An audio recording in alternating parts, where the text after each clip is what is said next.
sempre muito bom compartilharmos com estas trocas. Então, eu solicito, até uma sugestão que eu faço, que os nossos professores expositores, professor Luiz Lacerda e José Ivo, usem um pouquinho desse tempo para falar um pouquinho da sua trajetória acadêmica e trajetória, inclusive, de vida, porque isso acaba humanizando. Eu vou ler na sequência o currículo, mas o currículo é algo formal, é lá do Lattes, tal, e nem sempre pulsa a nossa emoção de caminharmos em um projeto, em uma construção da nossa trajetória de vida.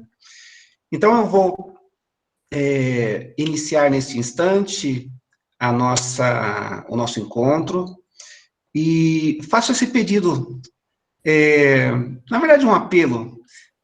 Usem alguns minutinhos da exposição para falar um pouquinho da trajetória de vida, muito bonita, inclusive, de cada um de vocês. Eu li o currículo e fiquei a pensar o que está além do currículo do professor José Ivo e do professor Luiz Lacerda, aquilo que a gente não vê, aquilo que somente eles podem contar para nós. Então, vamos lá. Bom dia, boa tarde, boa noite a todos. Neste instante, abro os trabalhos do nosso encontro aqui na rede e faço isso em nome do nosso professor coordenador, professor Josenir Detoni, que hoje, infelizmente, não poderá estar conosco por conta de problemas de saúde, mas nós estamos aqui torcendo pela rápida cooperação do nosso coordenador aqui da rede, professor Josenir Detoni, e que em breve ele esteja conosco em encontros, em conversas, enfim, em momentos especiais de diálogo. É sempre uma oportunidade muito rica em que nos deparamos, nos encontramos com o professor Josenir e ouvimos a respeito do seu pensamento acerca da rede e daquilo que a rede representa, caríssimos. Então, ficam aqui estas minhas saudações em tom de homenagem ao professor Josenir Detoni e à sua família, que muito tem atuado na perspectiva acadêmica e também social do nosso país, e também expandindo em outros países, onde a rede tem chegado já há algum tempo, e nós ultimamente estamos pensando bastante em expansão, em expandir a nossa atuação enquanto rede, e eu quero agradecer, portanto, nestes termos, todos os nossos membros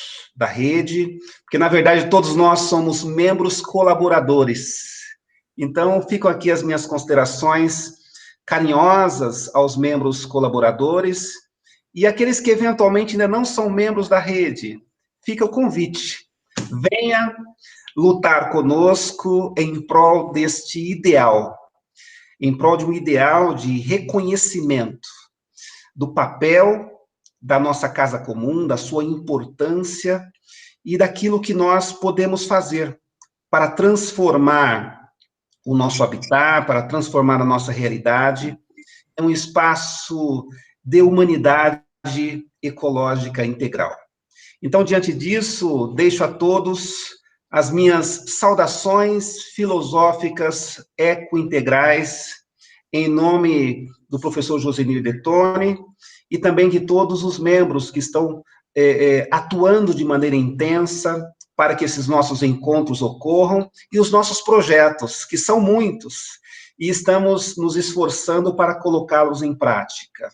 Adianto desde já que no final do próximo semestre nós teremos um congresso, o primeiro congresso internacional da rede, que será a oportunidade para que todos nós, que temos pesquisas em diversos segmentos, pesquisas essas que se encontram no guarda-chuva da rede, na guarida que a rede nos proporciona, nós teremos a oportunidade de apresentarmos as nossas pesquisas, haverá muitos espaços de exposições, mesas redondas, debates, enfim.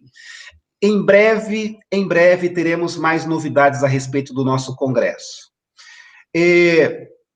Hoje nós estamos aqui em um momento singular, um momento muito importante, em que iremos falar a respeito da ecologia integral e a justiça socioambiental.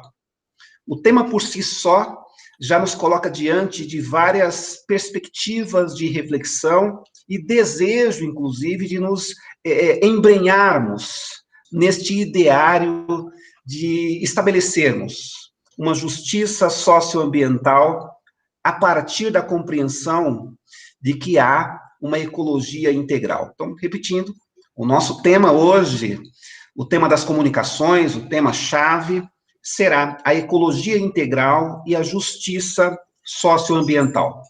Nós teremos dois grandes pensadores que atuam tanto na academia, bem como em diversos segmentos sociais, com o objetivo de promoção da justiça socioambiental. Eu fico, como adiantei aqui inicialmente, eu fico muito agradecido pela presença dos professores que estarão conosco hoje, professor Luiz Lacerda e José Ivo, e registro que, por certo, todos nós hoje aprenderemos muito com as exposições que serão feitas. Então, eu vou passar inicialmente a palavra ao professor José Ivo Follmann, e nós iremos ouvi-lo em cerca de 20 a 25 minutos. Na sequência, iremos ter o privilégio também de ouvir o professor professor Luiz Lacerda. Então, apresentarei agora o currículo do professor José Ivo, e destaco que, assim como é também o currículo do professor Luiz Lacerda, é um currículo que demonstra seriedade na trajetória acadêmica, na pesquisa e também na formação de outros professores, de outros pesquisadores, inclusive. Então, vamos lá. O professor José Ivo é doutor em Sociologia pela Université Catholique de Louvain, na Bélgica, mestre em Ciências Sociais pela PUC de São Paulo, bacharel em Sociologia pela Universidade Federal do Rio Grande do Sul, em Porto Alegre, licenciado em Filosofia pela Faculdade de Filosofia Nossa Senhora Medianeira, em São Paulo, em 73, e bacharel em Teologia, em curso livre pela Unicinos, em São Leopoldo, em 1974. Especialização em Cooperativismo, em 77, e em História Contemporânea, em 79, pela Unicinos. Aperfeiçoamento em Administração de Pesquisa, Científica e Tecnológica, na Universidade de São Paulo, em 95. Atua na Unicinos desde 73, no programa de pós-graduação em Ciências Sociais, onde coordena o grupo de pesquisa Transdisciplinariedade, Ecologia Integral e Justiça Socioambiental. É também diretor do Observatório Luciano Mendes de Almeida, o OLMA, e da Ação Social da Província dos Jesuítas do Brasil. Professor José Ivo, tem a palavra, fique à vontade para nos brindar com o seu conhecimento e com a exposição de parte da sua pesquisa. Por favor. Bom dia a todos e todas. Saúdo a todas e todos, especialmente no nome do professor Ivan, saúdo a todas e todas, e quero transmitir também um grande abraço ao professor Josemir. Infelizmente, eu vou ter que iniciar fazendo uma questão de ordem, porque nós vamos falar juntos. Então, inicialmente vai iniciar o professor o professor Luiz Felipe, né, e ele vai deixar um pedacinho para mim lá no meio, né? Nós vamos proceder assim, pode ser, professor?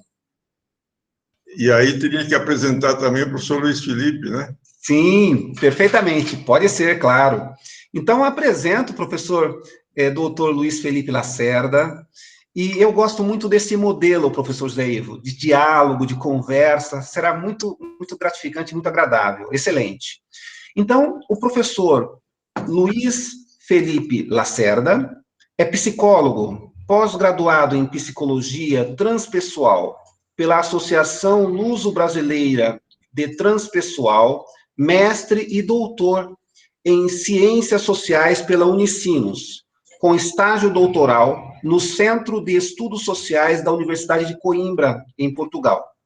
Docente da Universidade Católica de Pernambuco, e onde coordena a Cátedra Laudato Si, de Ecologia Integral e Justiça Socioambiental pela Unicap. Pesquisador, colaborador do Grupo de Pesquisa Educação e Diversidade Amazônica, GPEDA, Universidade do Estado do Amazonas. Vice-líder do Grupo de Pesquisa Transdisciplinariedade, Ecologia Integral e Justiça Socioambiental.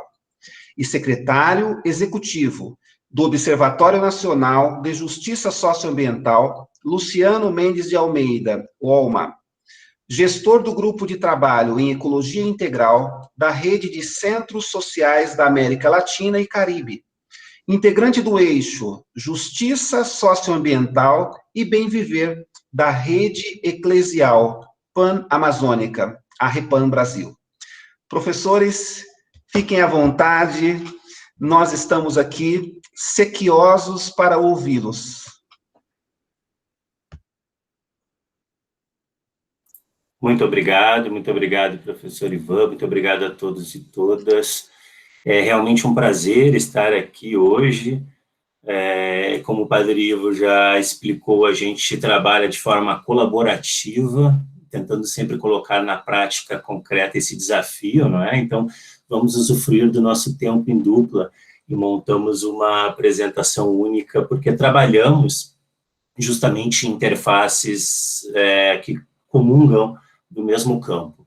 Como você já mesmo explicou, o professor Ivo vem da Unicinos, da Universidade do Vale do Rio dos Sinos, eu venho da Universidade Católica de Pernambuco, são duas universidades da família jesuíta no Brasil, e nós somos cedidos por essas universidades, pelos nossos respectivos reitores, para a província dos jesuítas do Brasil, para fazer este trabalho no campo socioambiental dos movimentos e das organizações sociais, que operacionaliza o OLMA, o Observatório Nacional de Justiça Socioambiental. O OLMA, ele é uma articulação da província dos jesuítas do Brasil que anima redes, anima toda a rede interna dos jesuítas no Brasil, no que concerne as obras de justiça socioambiental, anima outras redes da América Latina da família inaciana e também anima trabalho com outras redes, como a rede eclesial panamazônica, a qual hoje eu faço homenagem com a minha camiseta de animador, entre outras redes que a gente está envolvido. Então, a gente está sempre nesta imbricação entre o campo social e o campo acadêmico, muito bem já trabalhado, muitas vezes aqui nas lives e reuniões dessa rede, tentando construir uma academia que, de fato, dialogue com a realidade. Né? E, nesse sentido, eu gostaria de fazer um preâmbulo da minha apresentação, trazendo dois elementos que falam disso. O primeiro, o que nós vamos trazer hoje aqui, busca, de alguma forma, derrubar um certo egolatrismo, como diria o Papa na encíclica, de alguém que está sentado numa cadeira acadêmica dizendo que o conhecimento é seu. O que nós vamos trazer aqui é uma sistematização que eu e o professor Ivo, junto com muitas outras pessoas, a rede de justiça socioambiental ela é composta por mais de 50 organizações no Brasil. Então, é uma sistematização que nós temos construído junto com a Academia e Movimentos Sociais, daquilo que a gente tem escutado do grito da terra e dos povos. Então, a gente pode trazer em algumas linguagens, algumas vertentes acadêmicas, mas, na verdade, é um pouco isso que a gente vem trazendo para dentro da academia e colocando a academia, por sua vez, a serviço desses movimentos também.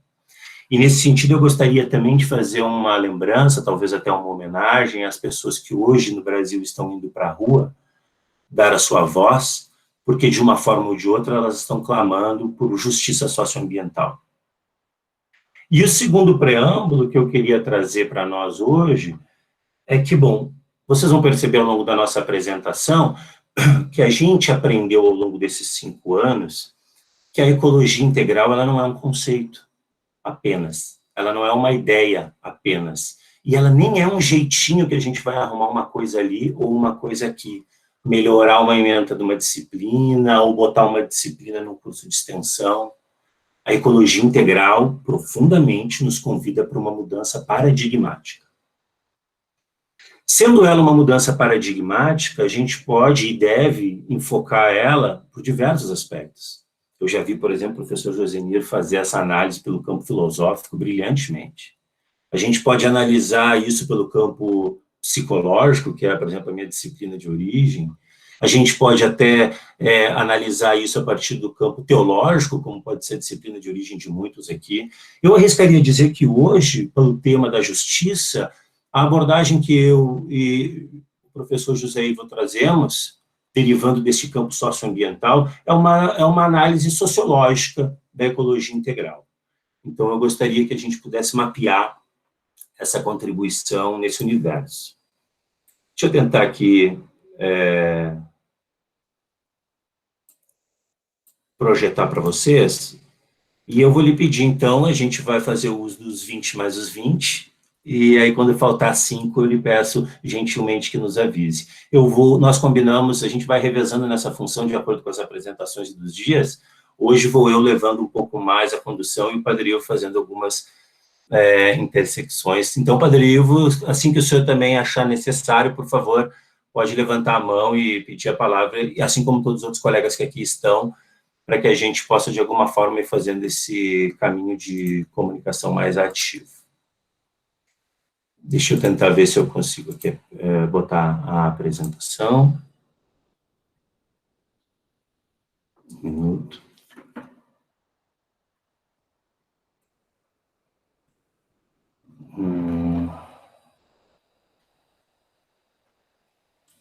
Tinha conseguido antes, vamos ver aqui, uma janela, agora sim. Enxergam, não é?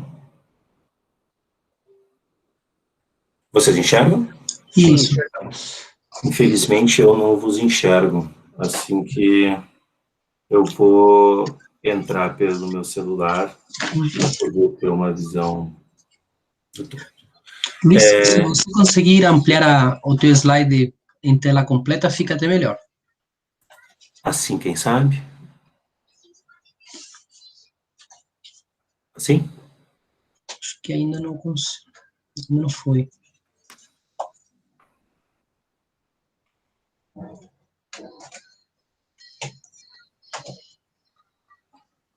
Não? Ainda não. Ainda não ampliou. Aqui para mim apareceu como... Deixa eu ver. Agora? Ainda não, professor. Onde está querendo? Curioso. Mas se não der, não há problema. Dá para a gente ler e acompanhar os slides. Pois é, deixa eu tentar ver aqui, peraí.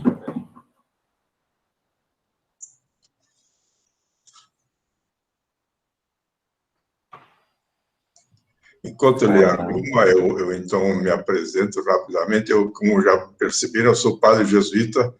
A minha trajetória de formação é toda sociológica. Eu comecei na Universidade Federal do Rio Grande do Sul, depois passei pela PUC de São Paulo e Louvain-la-Neuve, mestrado, né? E desde o início, eu estou com 48 anos na Unicinos. Quer dizer, eu era estudante jesuíta quando eu comecei a trabalhar na Unicinos. E sempre me dediquei meio tempo à universidade e meio tempo a trabalho social. Isso me acompanha ao longo de todo esse trajeto. Então, só para entenderem um pouco a a minha parte nesse latifúndio aí. Vejamos agora. Qualquer coisa eu estou mandando para o Humberto também por WhatsApp. Se eu não conseguir, ele pode me ajudar. Está ampliado agora? Agora sim, deu. Sim. Perfeito. Agora está ótimo. Então, a gente vai falar um pouquinho hoje, compartilhar com você sobre a questão da ecologia integral e da justiça socioambiental, e para isso a gente dividiu a nossa apresentação em 3 grandes momentos. Quase como num processo de justiça cognitiva, os nossos projetos de pesquisa sempre buscam fazer uma análise sócio-histórica da realidade que vivemos para entender a conjuntura atual. E esse primeiro degrau, esse primeiro patamar é justamente a proposta de mapear as injustiças que nos cercam. Depois a gente, no segundo momento, vai apresentar a nossa perspectiva de justiça socioambiental, nosso conceito, aquilo que a gente tem construído com esses movimentos. E, por fim, eu vou só rapidamente citar o caminho de horizonte dessa pesquisa, para onde a gente tem caminhado, que é justamente tentar mapear algumas possibilidades de ações e de saídas. Então, essa é um pouco a proposta do nosso diálogo.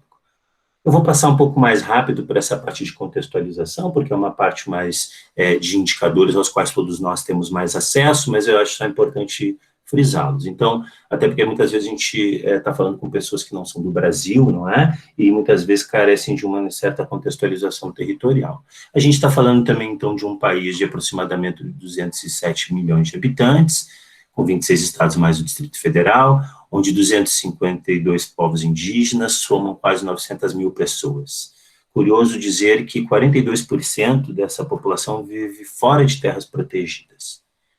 Além disso, o Brasil é negro na sua maioria, não é? 54,9% das pessoas se autodeclaram negras ou pardas.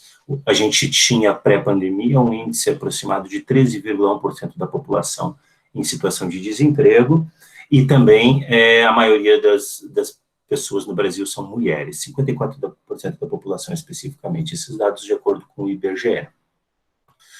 Vejam que dentro desse universo de majoritariamente negros e mulheres, então, portanto, negras, os homicídios são a principal causa de mortalidade de maneira geral dos jovens, que é o grupo entendido entre 15 e 29 anos. Uma média total de homicídio de 53% a cada ano. Mas a população negra é a que mais morre, é a que mais é assassinada e é a que mais é encarcerada. 65% da população carcerária é negra no Brasil. No Brasil, os casos de homicídio de pessoas negras aumentaram 11,5% em uma década. Os de branco caíram 10%. Desemprego entre mulheres negras no Brasil é o de 16,6%, praticamente o dobro em comparação com os homens brancos. Mais de 1/3 da população brasileira sofre algum grau de insegurança alimentar. Então, quase 15% das pessoas não têm ou correm o risco de não ter o que comer ou no café da manhã, ou no almoço, ou na janta. Essas discrepâncias socioambientais, elas também se destacam no cenário paradigmático entre o urbano e o rural. No campo, em 2020, por exemplo, se registrou 178 ocorrências de invasão em territórios, atingindo quase 56 mil famílias. Isso representa um aumento de 1.880% no número de ocorrências em relação a 2019. Esses são dados da Comissão Pastoral da Terra. Em relação ao número de famílias vítimas desse tipo de violência, houve um aumento de cerca de 40%. Nas categorias vitimadas, 54,5% dessas pessoas são indígenas, 11% quilombolas, 11,8% e 11,2% poceiros. Então, nós começamos com esses dados iniciais a perceber que as injustiças sociais no Brasil afetam um perfil muito específico de pessoas. Isso é importante quando a gente pensa em todos os elementos a quais a própria ecologia integral busca alavancar enquanto transformação social logo ali na frente. Alguns dizem que nós estamos todos no mesmo barco. Será que nós estamos todos no mesmo barco?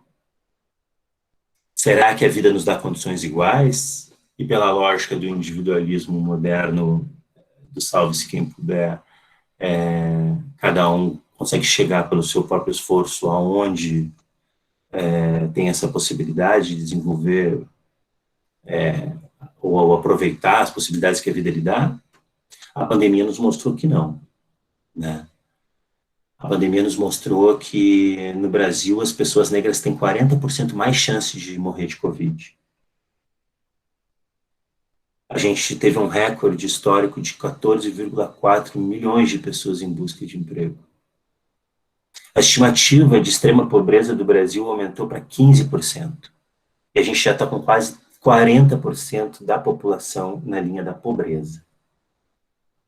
19 milhões de brasileiros passaram fome e mais da metade dos municípios enfrentou algum sinal de insegurança alimentar durante a pandemia. Por sua vez, saindo do relatório da Oxfam Brasil na semana passada, os 5 principais bancos brasileiros conseguiram um lucro de 79,3 bilhões de reais no ano da pandemia. Ao mesmo tempo, eles fecharam 1.400 agências e 13 mil postos de trabalho. No Brasil, o número de bilionários aumentou de 44% para 65% no ano da pandemia. E juntos, eles têm 219 bilhões de dólares. Né? Então, a gente vê que a riqueza dessas pessoas aumentou em 71%. Vejam, então, que esses dados nos mostram que as desigualdades sociais, elas são um fosso que se alarga quando a sociedade promove uma ruptura do seu tecido social e das suas estruturas mínimas, que foi um pouco o movimento que a própria pandemia provocou. Mas isso é novo, isso é por causa da pandemia? Não é.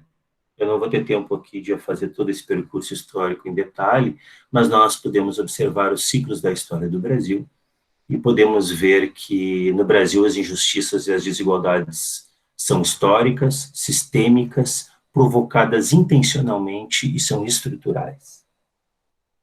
Desde o ciclo do pau-brasil, passando pelo ciclo da borracha, o ciclo do café, do ouro, o desenvolvimentismo, a perspectiva da ditadura, depois o capitalismo moderno, o neoliberalismo, todos eles, de alguma forma, estruturaram as condições cotidianas pelas quais as relações dos brasileiros se estabelecem.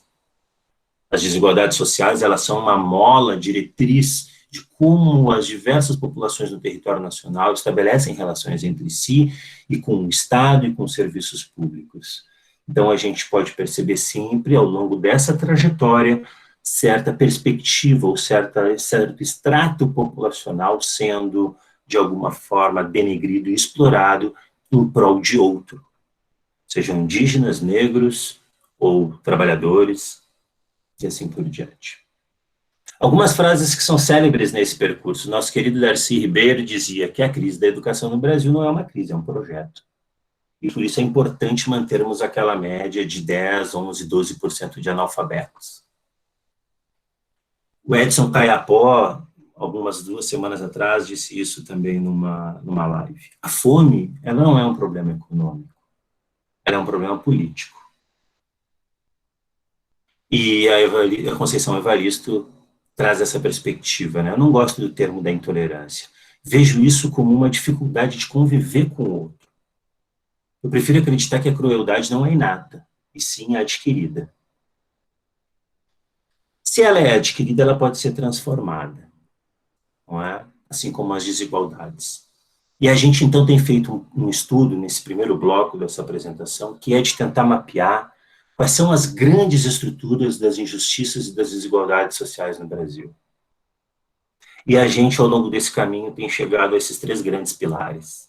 A concentração de terra, o racismo, e aí derivam a xenofobia, entre outros tipos de racismos, e o patriarcado e o machismo.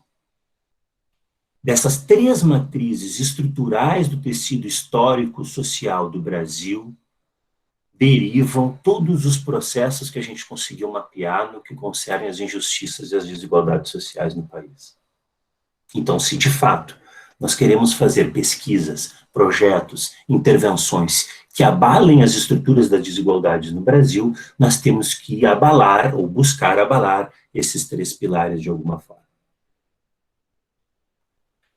Dito isso, o campo socioambiental, ele é um campo que absorve um conceito hoje em moda, principalmente nas políticas públicas. Nos anos 90, quem trabalha com o setor público, eu venho um pouco da saúde pública, a gente falava em intersetorialidade, hoje se avançou para interseccionalidade. O conceito de interseccionalidade é um termo sistematizado por Kimberly, em 89, uma autora negra, uma liderança autora negra, que, em suma, é um conceito sociológico preocupado com as interações e marcadores sociais na vida das minorias. Aonde essas estruturas de desigualdade, esses pilares se encontram. A interseccionalidade, como diz a Cotirene, visa dar instrumentalidade teórico-metodológica à inseparabilidade estrutural do racismo, do capitalismo e do eretopatriarcado. São conceitos que o próprio movimento vai sugerindo para a gente da academia, para nominar aquilo que às vezes deve ser olhado com mais atenção.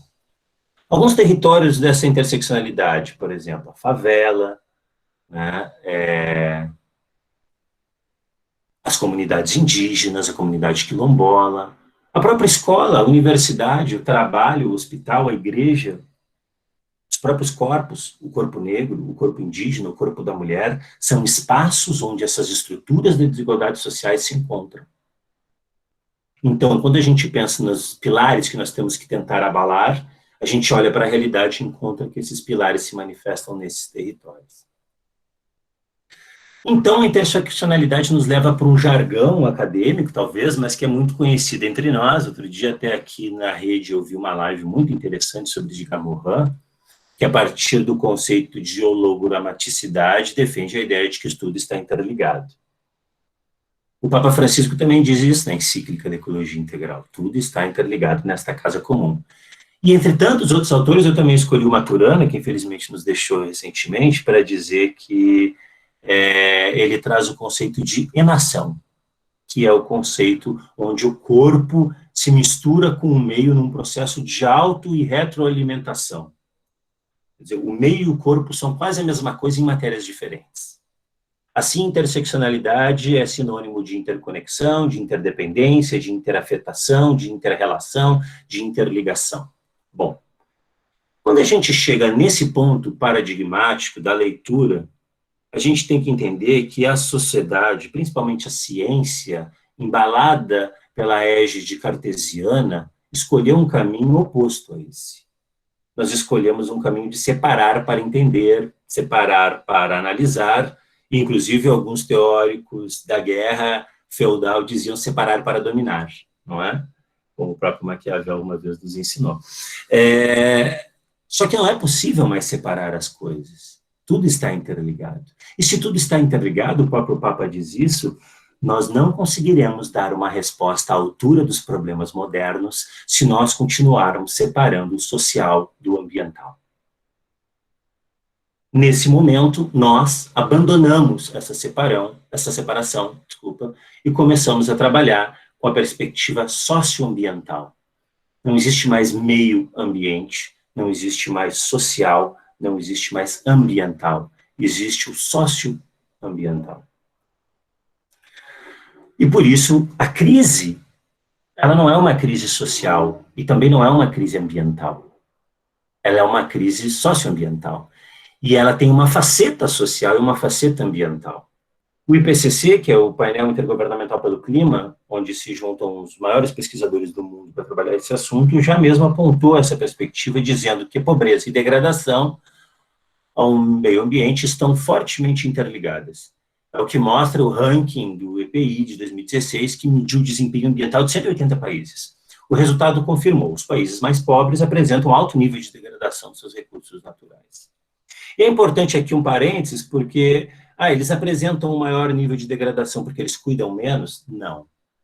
Talvez a gente tenha em algum outro determinado momento temos mais chance de aprofundar isso, mas existe uma dinâmica de exportação dos impactos ambientais do norte global em relação ao sul global, na dinâmica do capitalismo moderno. Um dos exemplos mais claros desses é o próprio mercado de carbono. Mas futuramente, se houver interesse, a gente pode aprofundar isso. Os próprios colegas do Fórum Econômico Mundial de Davos já tem lançado relatórios chamando atenção para isso. Até os economistas mais ferrenhos, de alguma forma, já apontam para essa ideia de que o social e o ambiental estão interligados, e até a economia, para sobreviver, vai ter que cuidar do ambiental. A Organização Internacional de Migração estima que até em 2050 a gente tenha 200 milhões de migrantes ambientais, por causa de catástrofes, desastres e crimes, como esta última foto, que é um retrato de Mariana Brumadinho. Eu não vou passar aqui um vídeo que tem disponível para esse tema, mas depois vocês podem, de alguma forma, analisar.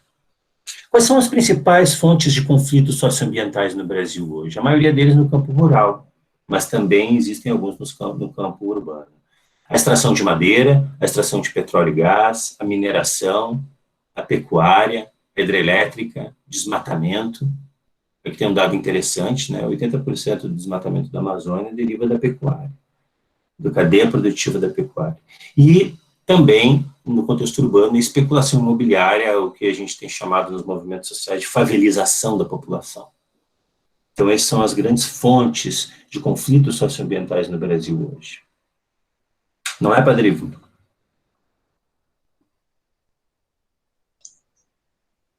Acho que o que o Luiz Felipe acaba de dizer nos mostra claramente que nós estamos vivendo três grandes processos de degradação, né? Degradação humana, degradação social, degradação ambiental, né? E no bojo desses processos, nós vivemos, de fato, um grande processo de injustiça. Claro que aí poderíamos estabelecer todo um debate agora, no meio de filósofos, mas vamos adiante. O OLMA, o nosso observatório, vocês estão percebendo que nós estamos no segundo degrau daquela escadinha inicial. O nosso observatório, ele nasceu em 2016, dentro do contexto de debate da encíclica Laudato Si, e também dentro do contexto de criação da nova província dos jesuítas do Brasil como uma província única. E eu fui encarregado para ser o secretário de Justiça Social e Ecologia. Me insurgi contra essa denominação inicial e pedi para ser secretário para a Justiça Socioambiental, né? E com isso começou o nosso debate. O texto inicial do nosso marco de justiça socioambiental começa fazendo a referência a Laudato Si, dizendo que na concepção de ecologia integral que é apresentada na Laudato Si, existe subjacente, implícito, um conceito de justiça ou de injustiça, né? Envolvendo o nosso convívio na casa comum. E essa injustiça que se manifesta, então, nessas três grandes degradações que acabei de mencionar. Trata-se, basicamente, de todas as relações que o ser humano empreende, as relações com Deus, as pessoais, consigo mesmo, as interpessoais, de geração, de gênero, étnico-raciais, religiosas, culturais, sociais, políticas, econômicas, e também com os dons da natureza.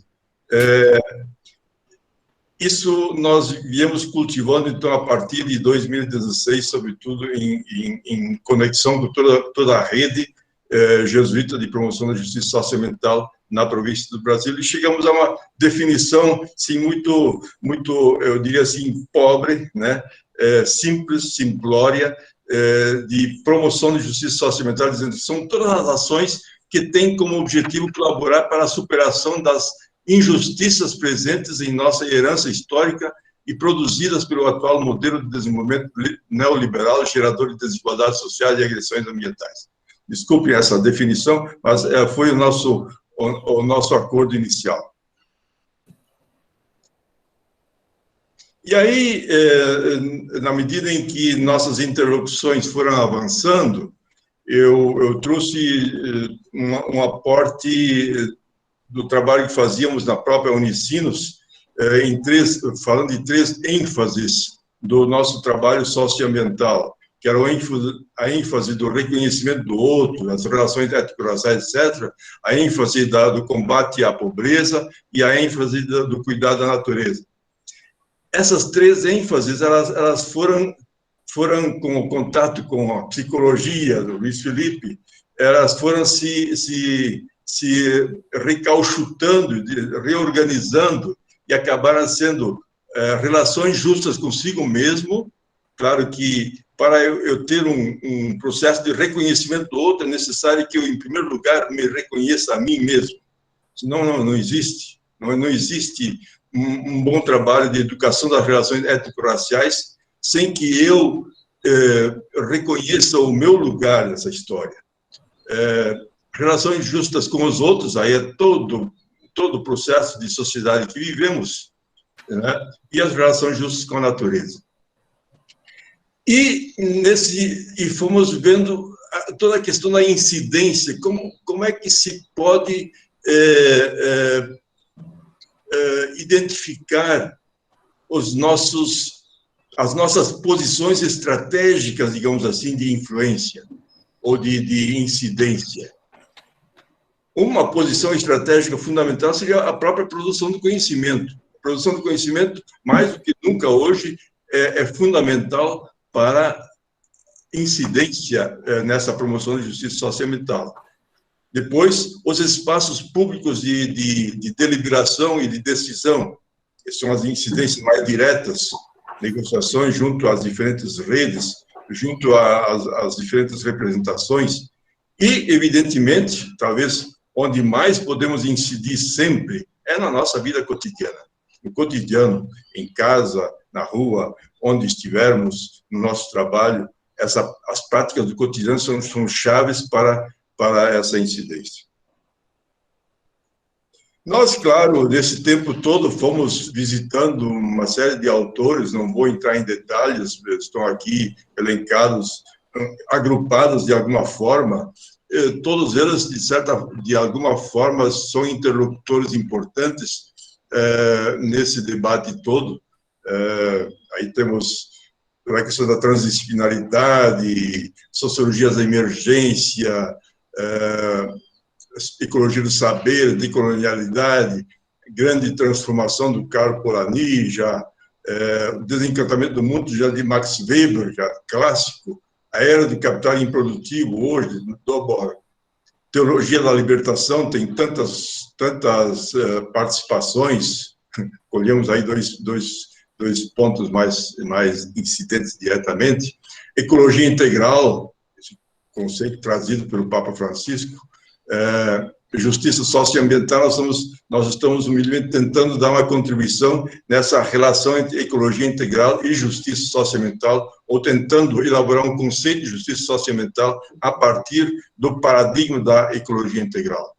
Ética do cuidado, ambientalismo, socioambientalismo, que esse Luiz Salvi, que é um professor de orientação, que chama de teosofia científica, a agroecologia, epistemologia ambiental, do Henrique Lefebvre, muito interessante, teoria da complexidade, teoria das inteligências múltiplas, autopoieses, ecosofia, muito interessante o texto do Guattari, complexidade ambiental do Henrique Lefebvre também.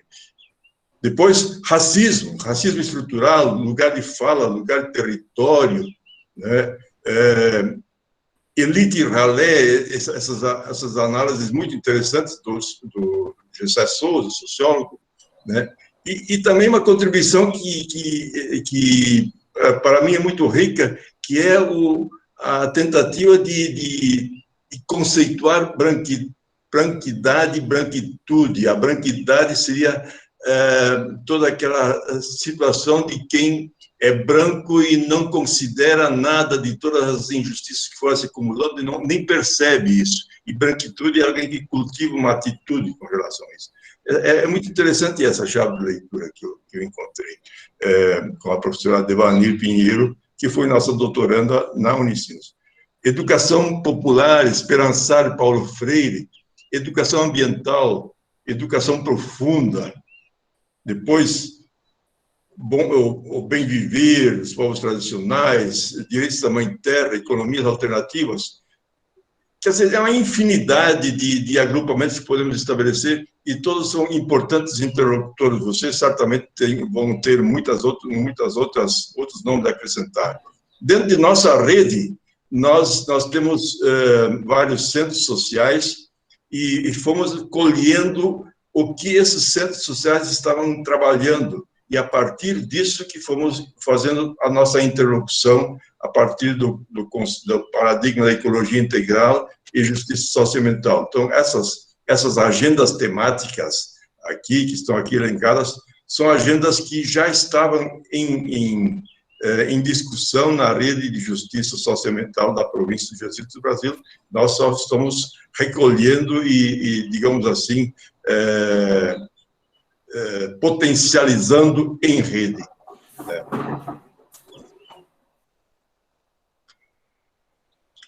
Voltando ainda, alguns documentos de referência para toda essa estratégia, essas incidências, essas agendas estratégicas, estão aí vários documentos, vários textos, uma pequena representação, né, de tudo que vai rolando aí conosco, em cima de nossas mesas, né?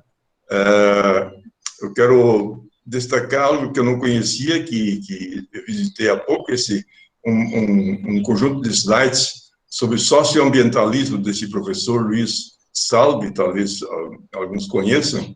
É interessante visitar isso. É um trabalhinho muito bem feito, uma montagem, nós podemos concordar ou não. Ele também tem uma forma de trabalhar em três dimensões, fala da espiritualidade, da sociedade,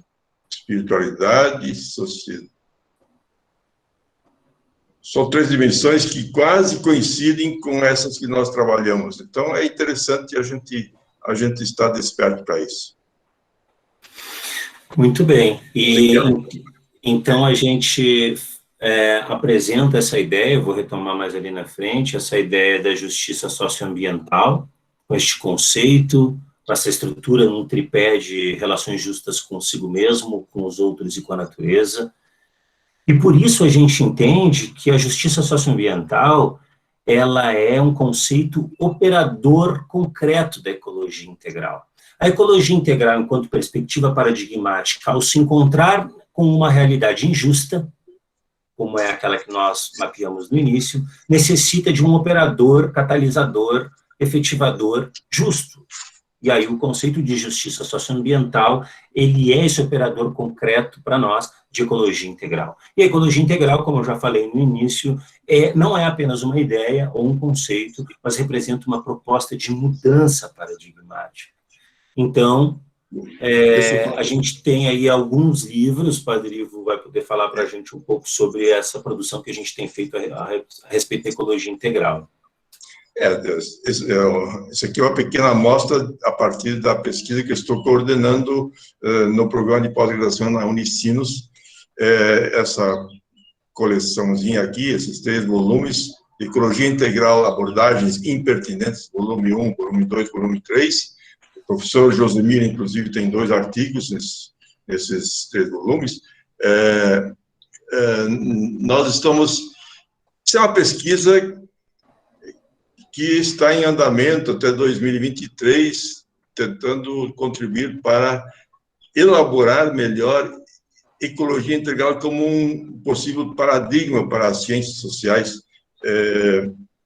E aí, eu me surpreendi muito com a multiplicidade de diferentes maneiras como se houve aproximações e com relação ao termo ecologia. Isso é impressionante e eu acredito que estamos num bom caminho. Nós fizemos uma coleta de 27 bons artigos dos mais diferentes recortes disciplinares, né? Vale a pena vocês conferirem algum deles, né? Estão disponíveis aí nesses links. Só isso, não quero global. Muito bem. E nesse processo de estruturar o que dá o embasamento para esse novo paradigma, a gente, então, conseguiu construir, ao longo desses anos de estudos, alguns mapas de perspectiva do que seria a ecologia integral. No que ela, de fato, nos convida a transformar paradigmaticamente? E aí apontamos 5 grandes perspectivas. Primeiro, a perspectiva sistêmica, diferente da perspectiva linear, moderna, cartesiana. Então, entender que tudo está interligado. A física vem nos acompanhando com o avanço da física quântica justamente nesse sistema de pensamento. Mas as populações tradicionais já dizem isso há muito tempo, não é? Os Kaigang, por exemplo, fazem um desenho de que o passado não é algo que está atrás, o passado é uma linha para frente paralela ao futuro, que por vezes criam pontes atemporais. Então, isso se desdobra, por exemplo, muitas vezes, na educação socioambiental, pela necessidade que temos, só para dar um exemplo concreto, que não basta mais a gente ensinar as crianças a separar o lixo no amarelo, no vermelho ou no verde. Se ela não souber por que aquele lixo foi parar na mão dela, qual é a cadeia produtiva justa ou injusta que tem antes daquilo ser produzido e para quê, e o que vai acontecer depois que aquele lixo passar pela mão dela. Então, a gente tem que começar a fazer um processo educativo em cadeia de pensamento sistêmico. A outra perspectiva é a perspectiva transdisciplinar, e aí, infelizmente, dentro da academia nós temos um desafio tremendo, porque nós construímos uma ciência, todavia, disciplinar, às vezes até os moldes do Foucault, não é? Disciplinar, utilizando certa lógica de poder, mas disciplinar, esquadrinhada, diferentes áreas de saberes nos seus segmentos, nos seus departamentos, e se tudo está interligado, como o próprio Papa Francisco já disse, nós não daremos uma resposta à altura separando as coisas. E aí a transdisciplinariedade, ela se desponta como um método de trabalho sine qua non, necessário para essa construção. Depois a gente tem a perspectiva transcendental. Isso é muito importante. A ciência, durante muito tempo, quis fechar os olhos para a questão do transcendental, da espiritualidade, da religião. Salvo os nossos amigos filósofos aqui, muitas vezes, e alguns psicólogos da minha área, por exemplo, da psicologia transpessoal, que defendemos a ideia que, além do ser humano ser um ser biopsicossocial, como diria a teoria clássica da psicologia, acrescentamos o / espiritual, né? Analisando como a espiritualidade um alicerce fundamental para o bem-estar humano. E a gente agora, dentro da ciência, não consegue mais fechar os olhos para isso. E muitas vezes, infelizmente, a nossa sociedade se desvinculou desse processo da espiritualidade, e hoje a gente faz uma escuta principalmente dos povos originários, dos povos tradicionais, para escutar a questão da transgeracionalidade do transcendental. Luiz, de fato, o conceito de transdisciplinaridade ele acaba abarcando esse transcendental, né, a perspectiva ética, a abertura das disciplinas acadêmicas para saberes que não são disciplinados pela academia. Exatamente, exatamente. E aí também a perspectiva transgeracional, o Papa Francisco mesmo fala da questão da justiça transgeracional. A perspectiva da ética, né, reinaugurar, como o Zé Ivo já trouxe no início, a perspectiva da ética do cuidado, né, de restabelecer as relações justas, e, por fim, a perspectiva contextual cultural. Isso significa dizer que a ecologia integral, por às vezes mais abstrata que possa ser, mais teórica, ela sempre aterriza num território com cultura, num território com pessoas, num território com história, e isso deve ser sempre levado em consideração num conceito paradigmático que deve ser líquido, que deve se moldar de acordo com aquele território. A gente tem aqui uma outra forma de desenhar tudo isso que nós estamos falando, acho que o Padre Ivo vai poder trazer para nós. Eu acho que dá para passar isso aqui, porque o próximo slide ele dá conta e você explica. Perfeito. Então, a gente tem essa sistematização estrutural. A ecologia integral, ela, de alguma forma, com todas aquelas perspectivas que eu falei no slide passado, vai buscar incidir nesses 3 grandes campos, no nosso ponto de vista. Na produção do conhecimento, nos espaços públicos de deliberação e na vida cotidiana das pessoas, buscando operacionalizar uma justiça socioambiental, que, por sua vez, também está vinculada a 3 grandes pilares: relações justas com a natureza, consigo mesmo e com os outros. Um pouco esse é o escopo conceitual, o edifício teórico que nós temos construído para entender a ecologia integral e justiça socioambiental. Agora, no final, eu só vou citar, a gente tem tentado fazer, então, um exercício agora, esses são os passos futuros dessa pesquisa, entre outros, de mapear boas práticas já existentes em cada uma dessas intersecções. Então, as 3 tabelas a seguir, elas foram desenhadas para que a gente, no futuro, comece a mapear essas boas práticas. Por exemplo, no cabeçalho, relações justas com os outros, com a natureza e consigo mesmo na vida cotidiana, com a coluna com a esquerda. Nós fizemos uma leitura bibliográfica e dos movimentos sociais e numeramos aqui vários elementos que aparecem nessas relações justas cotidianas. Tolerar discursos preconceituosos, escutar verdadeiramente a história do outro, revisar as relações de trabalho que a gente estabelece com as pessoas na nossa vida, comprar do menor, do local, assumir as injustiças, com a natureza, reexaminar os hábitos, isso na nossa vida cotidiana. Aumentar o nível de contato diário com a natureza, com as relações justas consigo mesmo, revisitar o nosso vocabulário para avaliar as nossas palavras preconceituosas, analisar as cargas culturais dos nossos antepassados, os nossos preconceitos, assumir os nossos privilégios, isso na vida cotidiana. Da mesma forma, na produção do conhecimento. Como é que a gente estabelece na produção do conhecimento relações justas com os outros, com a natureza e consigo mesmo? Então, a gente foi mapeando várias ações. Na verdade, primeiro estamos mapeando as temáticas e agora os próximos passos vão ser, cada número desses ser um hiperlink que nos leva para um universo de ações, né, que já acontecem ou na academia, ou nos movimentos sociais, ou nas organizações sociais. Então, a gente tem aí um mapeamento de várias ações possíveis no âmbito da produção do conhecimento. E, por fim, nos espaços públicos. Como é que a gente pode construir, então, dentro dos espaços deliberativos, relações justas com os outros, com a natureza e consigo mesmo? Então, a gente fala de radicalizar a democracia, firmar a circularidade no diálogo, entre outras coisas. Então, como eu falei, esse é o mapa conceitual de uma nova fase que vai iniciar dessa pesquisa, que busca, de alguma forma, mapear boas práticas que já acontecem em cada um desses números, em cada uma dessas interconectividades, intersecções entre os espaços de incidência e as relações justas que estabelecem a justiça socioambiental. E, com isso, acreditamos estar fazendo ecologia integral. Aqui, algumas das referências estruturais dessa apresentação, os nossos contatos, ficamos aí muito à disposição para poder dialogar e seguir com a nossa conversa. Deixa eu parar de apresentar aqui. Fomos quase pontuais. Passamos 2 minutos só.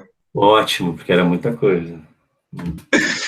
Caríssimos professores, Padre José Ivo e Dr. Luiz Lacerda, muito obrigado pela exposição, parabéns pela estrutura de atuação, pela proposta epistemológica e também pela composição de uma proposta de justiça socioambiental. Chamou-me bastante atenção vários pontos da exposição, mas destaco aqui a perspectiva de uma justiça socioambiental enquanto proposta de relações justas para consigo mesmo, para com os outros e para com a natureza. É um desafio que se coloca, notadamente, nestes tempos extraordinários que estamos passando, que estamos vivendo, portanto.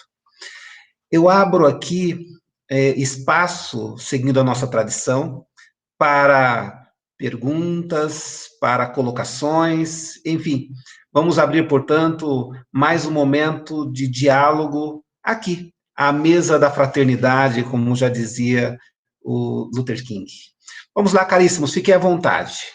Seja aqui pelo chat, seja, inclusive, já tomando a palavra pelo microfone. O espaço é nosso. Vamos lá, vamos aproveitar os nossos grandes pesquisadores que fizeram estas maravilhosas exposições e considerações a respeito da justiça socioambiental. Fiquem à vontade.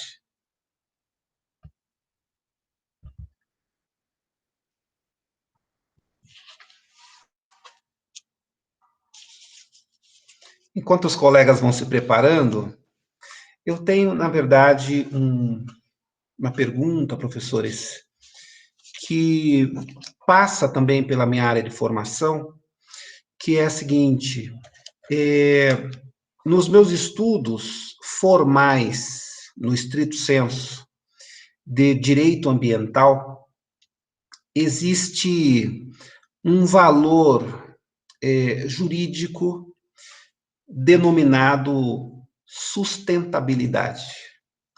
Eu fui percebendo ao longo de algumas reflexões e análise prática a respeito deste valor jurídico estatal chamado sustentabilidade, que ele, na verdade, é uma espécie de licença para a exploração dos recursos socioambientais por meio da cobertura da autorização do sistema estatal de justiça.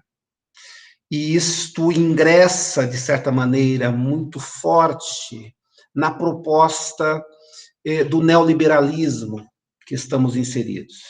E o curioso é que esta noção de sustentabilidade enquanto salvo-conduto para a degradação, tanto degradação dos recursos ambientais, degradação de dignidades de pessoas em condição de risco, enfim, existe hoje esse aparato estatal muito forte, presente no discurso doutrinário do direito, no discurso doutrinário da economia em seu modelo estatal e na sua proposta ideológica de exploração.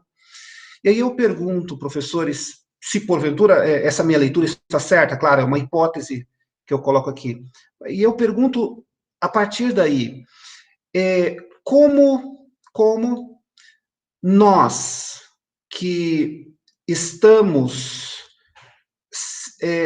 envolvidos com a busca dessas relações justas, tal qual apresentadas, como nós podemos romper com este discurso jurídico estatal, que tem todo o seu aparato, por meio das nossas ações cotidianas, por meio, de fato, do que propõe a justiça socioambiental.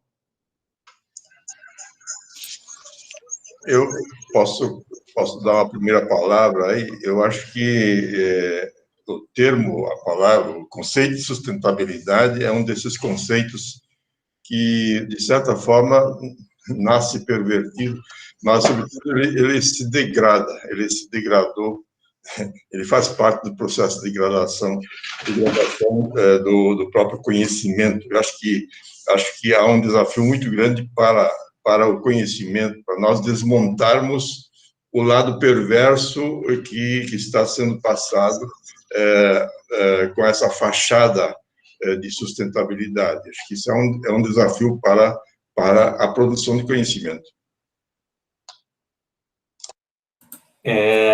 Bom, obrigado. Eu acho que a pergunta possibilita que a gente abra um leque de possibilidades, assim, de reflexão. Essa apresentação, ela é uma apresentação ampla, onde ela apresenta uma matriz, e dentro dessa matriz a gente tem derivado várias ações. Cada slide daquele está se transformando num braço de uma pesquisa, num curso de extensão, num artigo. E um deles é esse que você traz. O que acontece?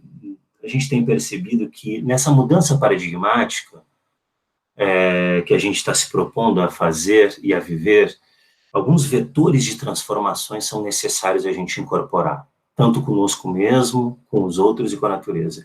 E talvez o mais em voga deles no momento seja o vetor de deslocar a nossa consciência e o nosso processo formativo humano do antropocentrismo para o ecocentrismo.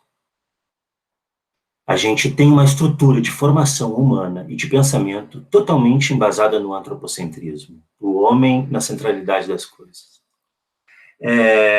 O conceito de sustentabilidade, muito bem feita essa leitura por você, ele foi um conceito que tentou, no início, abarcar essa nova forma de fazer as coisas, mas rapidamente foi capitaneado pelo sistema.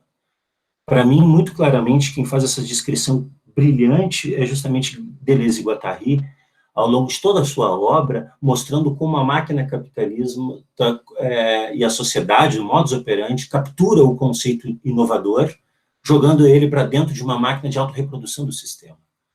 Deleuze e Guattari são claríssimos ao falar disso, inclusive daí sai o conceito da necessária desterritorialização a cada nova territorialização, se desacomodar. E, de fato, a sustentabilidade aconteceu isso.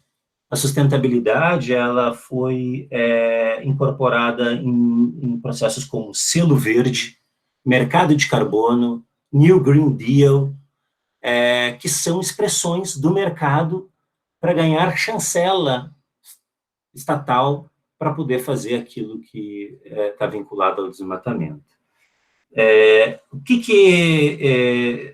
Antes de chegar no final para responder, isso tem a ver com a fórmula, no meu ponto de vista, originária das ciências sociais, que é voltar a entender a relação entre Estado, mercado e sociedade.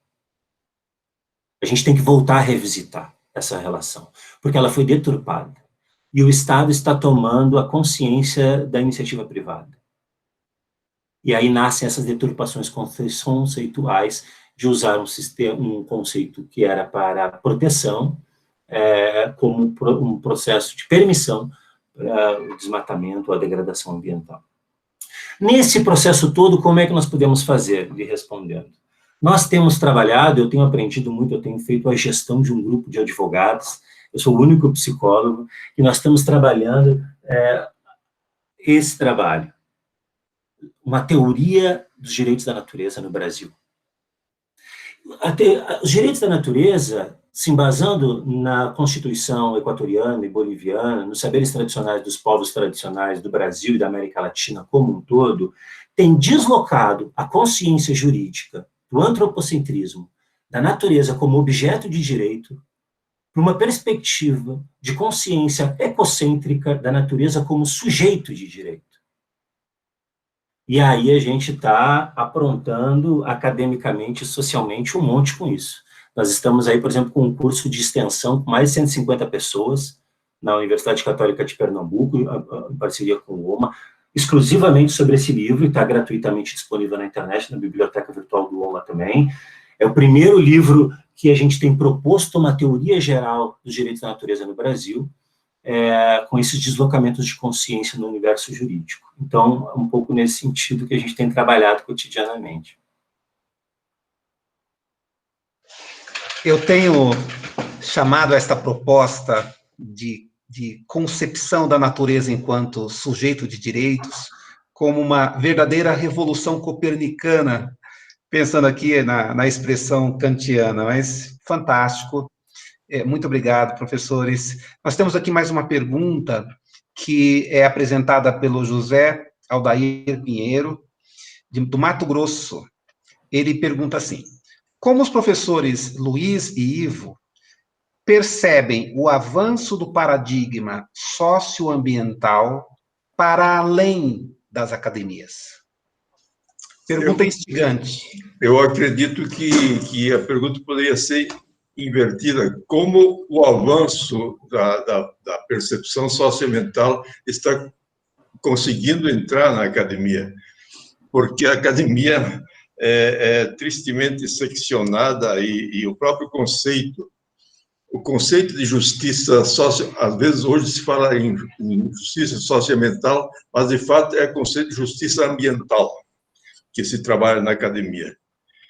Para dar esse passo para além do ambiental, para além do conceito de justiça ambiental, é necessário consultar outros saberes, né, para acelerar esse processo. Então eu acredito que são os saberes de fora da academia que estão ajudando a academia a entender melhor esse novo conceito. Eu concordo no sentido de que o conceito de justiça socioambiental não é um conceito acadêmico. A gente tem tentado pautá-lo dentro do universo acadêmico. Ele é um conceito que deriva das realidades sociais diversas, tanto no campo e na cidade. A gente poderia gastar muito tempo dando vários exemplos, né? Sempre me ocorre muito o exemplo do saneamento básico no Brasil, né? Nós somos um país continental onde a maioria das pessoas não tem saneamento básico. Isso tem uma imbricação socioambiental cotidiana. E as pessoas constroem, a partir dessa vida, o esgoto a céu aberto, um saber socioambiental, para não ficar doente, quando chove, vai para a casa do parente, e assim por diante, né? Aquelas dinâmicas sociopopulares para lidar com essas questões socioambientais, que agora a academia tem tentado dar conta. Então, ele é um conceito que não vem da academia, ele é um conceito que ele vem das realidades nas quais a gente está inserido, enquanto movimento e organização social. Temos aqui uma pergunta do professor doutor Luciano Machado, que é assim: os pesquisadores percebem algum avanço na concepção e no entendimento da desigualdade social que contemple o ambiente onde estão inseridas as comunidades? Ou seja, que toda a desigualdade social é também socioambiental? Como está a evolução do conceito na prática? Eu acho que hoje se fala muito em pandemia, né? A pandemia se tornou um conceito bastante vulgarizado, né? Mas existe um outro avanço de percepção aí, com o conceito de sindemia. Sindemia dá conta de uma espécie de sinergia perversa que se cria entre diferentes fatores naturais, fatores políticos, fatores sociais, econômicos, se juntando perversamente para destruir a vida, destruir o ser humano, etc. Então, acho que está havendo um avanço de percepção. Eu não lembro agora de cor quem o autor desse conceito de sindemia, mas hoje está sendo muito usado por vários comentaristas políticos, inclusive um filósofo que eu acompanho bastante, que é o Paulo Girardelli, que faz chama da esquerda reflexiva, usa muito esse conceito, e eu gosto, acho que é um avanço interessante para entender o que está acontecendo hoje. Eu não tenho dúvidas, Luciano, que toda crise, toda desigualdade social é também uma desigualdade socioambiental. Pelos estudos que a gente tem feito, mesmo que você pegue o fenômeno lá na ponta, o fenômeno mais social, entendido como o mais social possível, ele vai ter uma consequência ambiental, tornando-se, portanto, socioambiental, né? E aí, nesse sentido, a evolução do conceito na prática é a evolução das estratégias de sobrevivência das pessoas que estão vítimas da injustiça socioambiental, né? Então, quando uma comunidade indígena, frente a um Estado que não a protege, resolve garantir uma estratégia de criar barricadas para que estranhos não entrem ao longo de uma pandemia, isso é uma estratégia, na prática, socioambiental. Então, as estratégias, a evolução do conceito, ela vem da manobra de vida que essas pessoas devem fazer no seu cotidiano frente a uma injustiça, frente a uma estrutura injusta. Lá, há mais uma pergunta aqui da Gilvânia Plácido. Ela se manifesta nos seguintes termos: precisamos avançar nessa compreensão e conceituação socioambiental nas academias. A realidade que vivenciamos nos demanda tal compreensão e construção teórica e prática. O que vocês pensam sobre o papel das universidades nessa construção?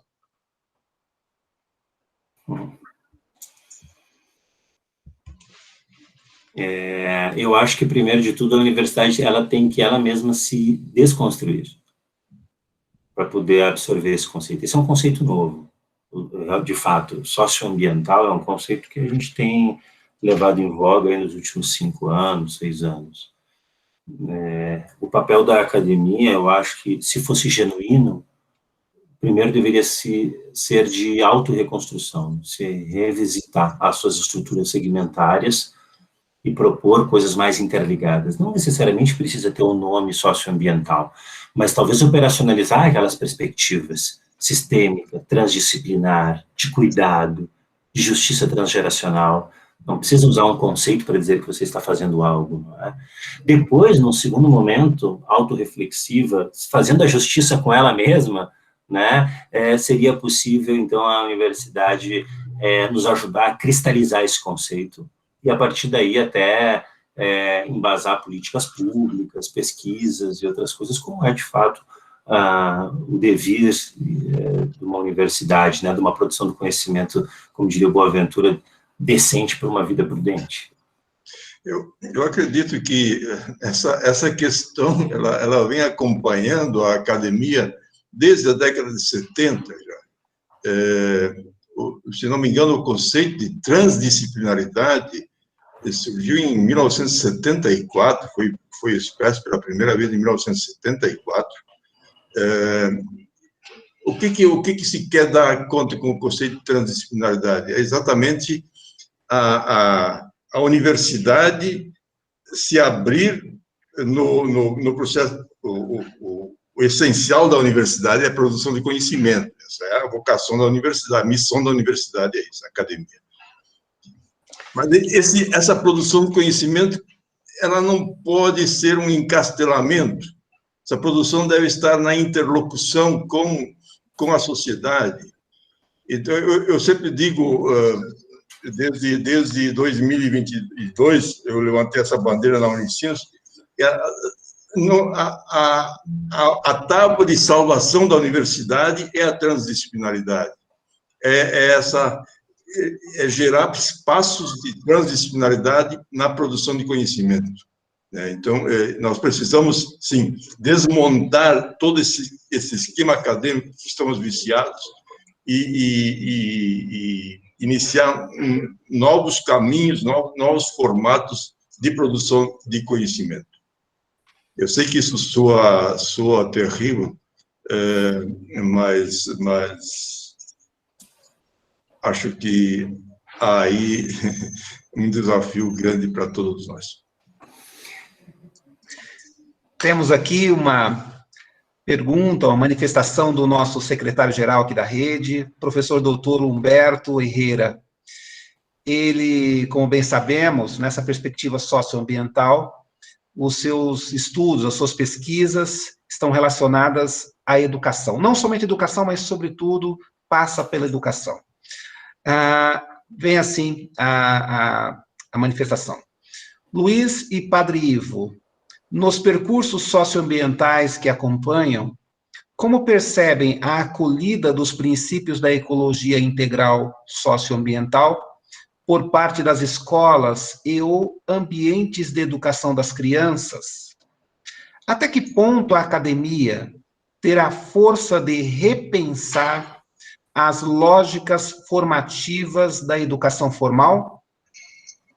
Agora, da Luiz, ele já deu um exemplo antes, na questão da coleta do lixo.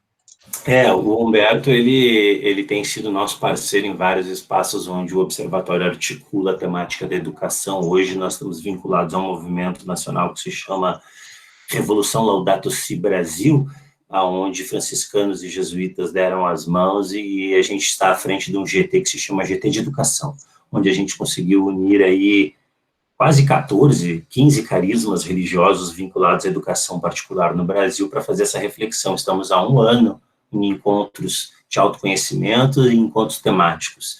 E a gente tem colhido pistas importantes aí, né? Primeiro, no esverdeamento dos espaços de ensino, na necessidade da gente voltar a refletir sobre o brincar, e muitas vezes também na necessidade de não somente estruturar o currículo, ou curricularizar o socioambiental, mas tornar isso uma prática verdadeira e efetiva dentro da escola. Qual é a equação que aí eu trago de uma leitura que me agrada muito também, do humanismo, dentro da psicologia, do Maslow, do Rogers, principalmente, né? Eles nos ofereceram uma equação na década de 60 sobre vínculo, que eu trago hoje para essa leitura que estou fazendo da questão da educação e o meio ambiente para formar pessoas com aquilo que a gente está chamando uma cidadania global, uma cidadania planetária, não é? A gente só cuida e respeita aquilo que a gente tem vínculo. E a gente só tem vínculo com aquilo que a gente convive cotidianamente.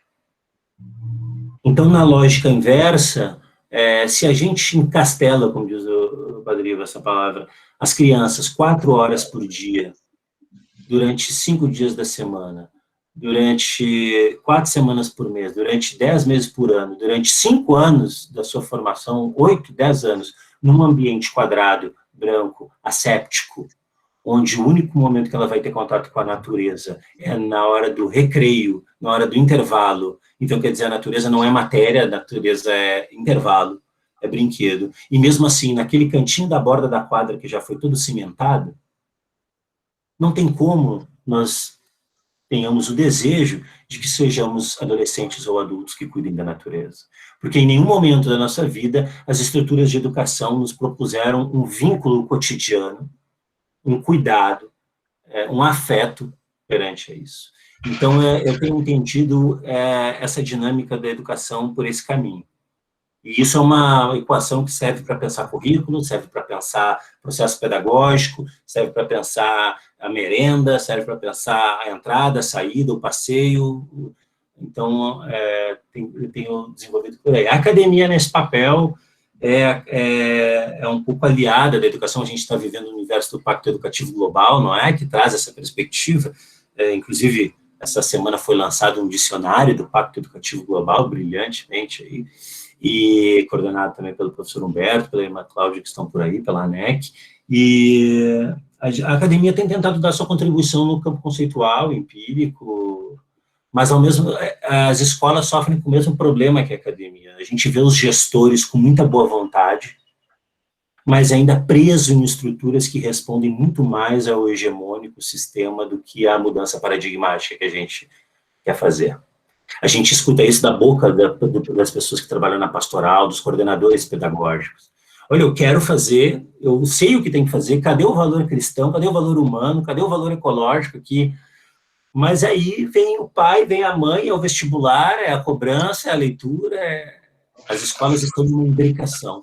E até o momento, para terminar, até o momento, me parece que os atores da educação conseguiram levar isso um pouco como servindo a 2 senhores. E nós estamos chegando no fim desse tempo. As instituições de ensino, elas vão ter que fazer uma escolha. Talvez as universidades ainda consigam, no meu ponto de vista, levar isso por um pouco mais de tempo, separando a área do MBA com a área da extensão popular, né? As escolas, como um espaço um pouquinho mais coeso, homogêneo nesse sentido, mais estrutural do que uma universidade, as escolas estão chegando numa bifurcação, elas vão ter que fazer uma escolha, no meu ponto de vista. Porque está ficando doentiamente incongruente com a missão da instituição, a prática que ela está operando. Eu volto para o meu início da fala com o Rogers e com o Maslow sobre o conceito de congruência, incongruência e doença, né? Quanto mais incongruente nós formos, mais doentes ficaremos. E as escolas estão sentindo que elas estão enfermando. Muito bom. É de tirar o fôlego a profundidade das reflexões aqui hoje postas. Bom, voltando aqui ao nosso chat, o professor Luciano agradeceu a resposta, a sua pergunta, as colocações. O mesmo fez a professora Giovânia, a Cláudia Chesini, a professora Cláudia Chesini também seguiu aqui em apoio aos argumentos. E temos uma pergunta do professor Nilo Agostini. Segue nos seguintes termos. E o que dizer de nosso governo em relação ao socioambiental aqui exposto? É uma boa pergunta, é uma boa pergunta para todos nós. Eu acho que eu tenho refletido muito sobre isso ultimamente. No mundo todo existem hoje grupos que lideram esses processos de degradação humana, social, natural, que foram apontados no início da minha intervenção. Esses processos de degradação, eles não são naturais, eles são liderados, eles são comandados por interesses e por grupos e por determinadas lideranças. Infelizmente, pode alguém não concordar, mas eu chego a concluir que o nosso governo atual está liderando processos de degradação humana, social e ambiental. Eu me restringiria, professor Nilo, nessa polêmica colocação innecessária. É necessário a gente falar sobre isso. A gente não pode propor um debate acadêmico estéril da veia política.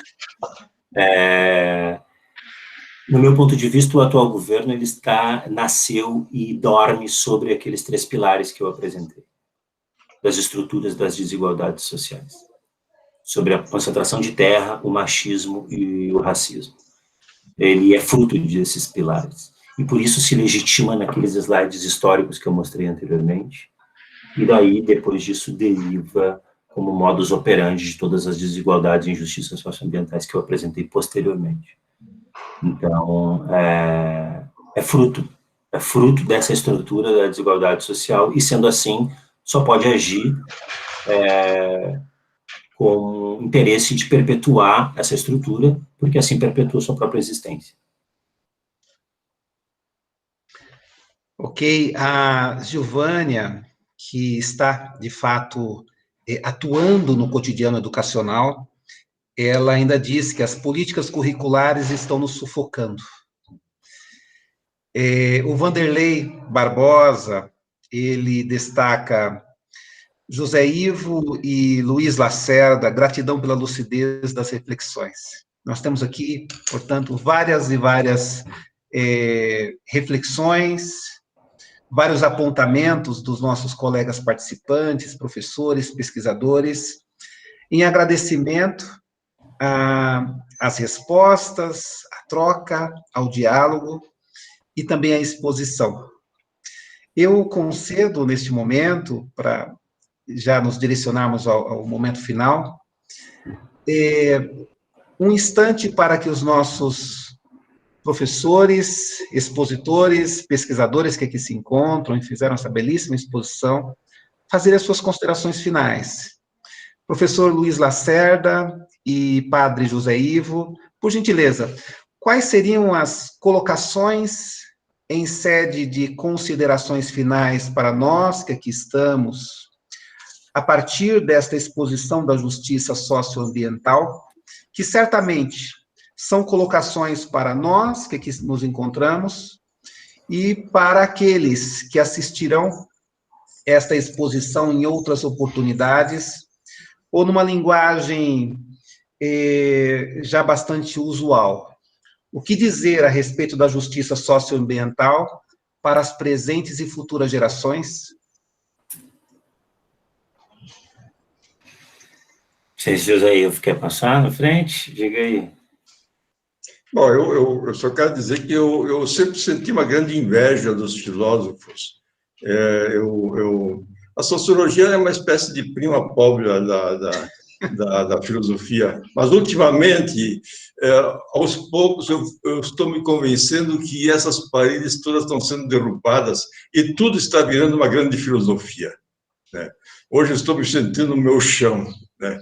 Porque é necessário que sejamos filósofos, que sejamos pensadores, que contribuamos com a nossa produção de conhecimento para que essa história humana reencontre os seus eixos humanos.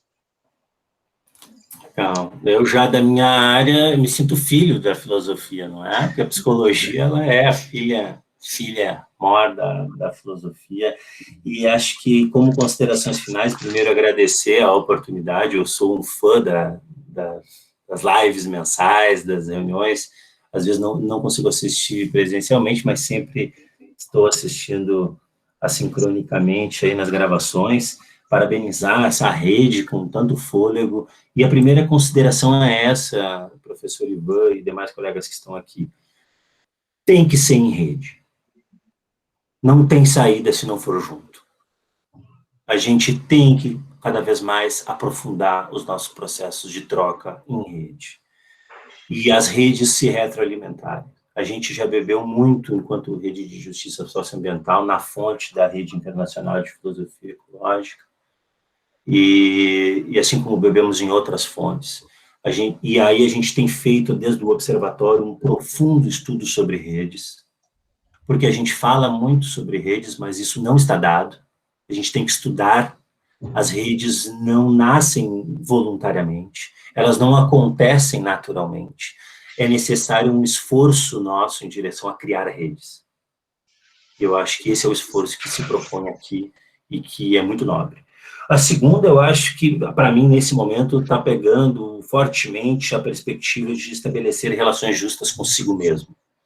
Eu acho que a gente tem que, cada um de nós, fazer, para a justiça socioambiental dar certo, esse revisitar do nosso lugar, das nossas palavras, das nossas heranças, das nossas tradições, porque senão não tem como, parafraseando o Gandhi, querer mudar o mundo lá fora se não mudarmos nós mesmos. Né? E aí, deixar esse convite, né? Trabalhar com justiça socioambiental significa, acima de tudo, a missão, o objetivo, o desejo de quebrar os paradigmas que dividem as coisas, que separam. Não existe mais social e ambiental, não existe mais mente e o espírito, não existe mais a academia e a comunidade. Nós temos que caminhar em direção a uma fusão, uma simbiose entre esses processos, respeitando as suas peculiaridades, mas não tendo medo do novo que se cria a partir disso. E a socioambiental é isso. Seja na justiça, seja na espiritualidade, seja na educação socioambiental, seja no jurídico socioambiental, seja na filosofia socioambiental, ela é o caminho que se abre para o novo, para o inédito, né? Da superação das diferenças. Aí eu me lembrei do Boaventura de Souza Santos novamente, dizendo: nós temos direito de ser diferentes quando a diferença nos diminui, nos separa, mas nós temos o direito também de ser iguais quando as diferenças nos discriminam. Não é? Esse é o caminho do socioambiental. Agradeço muito a oportunidade, foi uma manhã muito gostosa de trocar com vocês aqui. Excelente, excelente. Muito obrigado, caríssimos professores, Padre José Ivo e professor Luiz Lacerda. Foi um grande privilégio ouvi-los nesta manhã e espero, sinceramente, em ouvi-los em várias outras oportunidades. Foi apresentado aqui hoje um cenário extremamente amplo de espaços de reflexão, de vida e de pesquisa. Tenho certeza que o desafio foi posto e certamente haverá aqui na rede e outros que estarão nos ouvir muitos braços para trabalharem, para lutarem em prol da justiça socioambiental.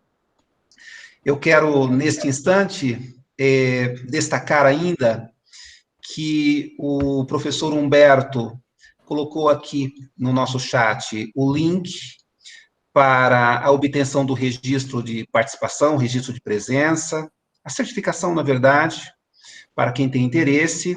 Será um grande privilégio para nós, por meio da intermediação do professor Humberto, a concessão desses certificados.